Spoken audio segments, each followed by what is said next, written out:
Welcome to this compensation information session.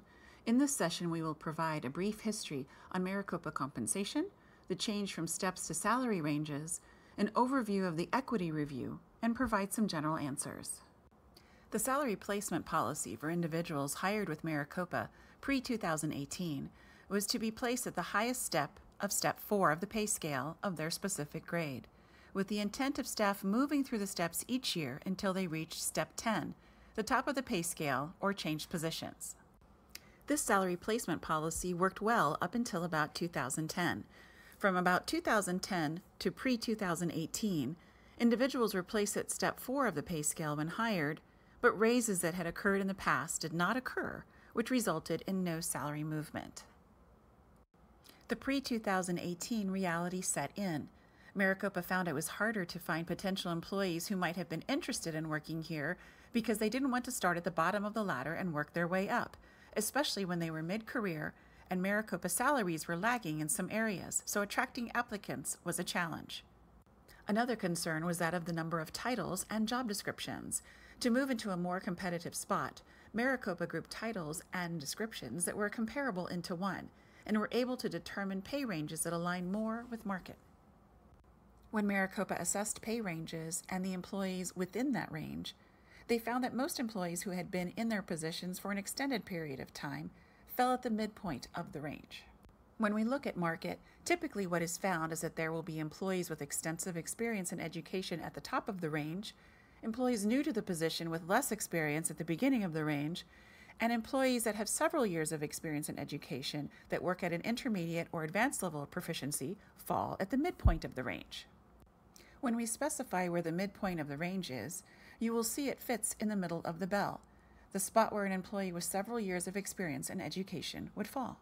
In other words, the midpoint is a fair salary for a fully trained professional. The closer to the midpoint the employee is, the more experience they have, the more independent, effective, and proficient they are in their duties. In 2018, Maricopa introduced the concept of open salary ranges and a new way to place hires and promoted employees. The purpose was to move Maricopa to be more competitive in the market and place individuals in the salary range based on their education and experience. Placement was based on the minimum qualifications with percentages above the minimum base rate for each education and experience, with a maximum of 15 years of experience accounted for. When Maricopa looked at its current employees, they found, due to the lack of increases from about 2010 to 2017, that there were employees that fell between the minimum of the range and the midpoint. When new hires and promotions were analyzed, it was based on the new formula that was done in 2018, and it was found that those individuals were being placed at higher points on the range. It was noted that some who fell on the lower end of the pay range had similar education and experience to those who were on the higher pay range doing similar types of jobs. Due to the struggle in being able to provide pay raises from about 2010 to 2017, Maricopa determined that they needed to analyze those individuals who fell at the lower end of the pay scale to recommend adjustments for those that had roughly equal experience and education so that they could be paid comparably up to the midpoint of the range. These pay adjustments are but one step to moving forward.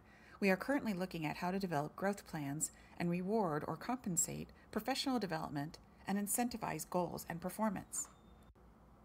Other steps include Maricopa's proposal of a 2% adjustment. This was approved by the board for the 1920 year. It is also effective July 1st. Future cost of living adjustments, pay for performance, and evaluations are also other steps being considered. Employees being provided an equity adjustment will receive an email by June 18th, and the adjustment will be reflected in the June 20th paycheck. If you have further questions, please don't hesitate to reach out to your local HR. Thank you.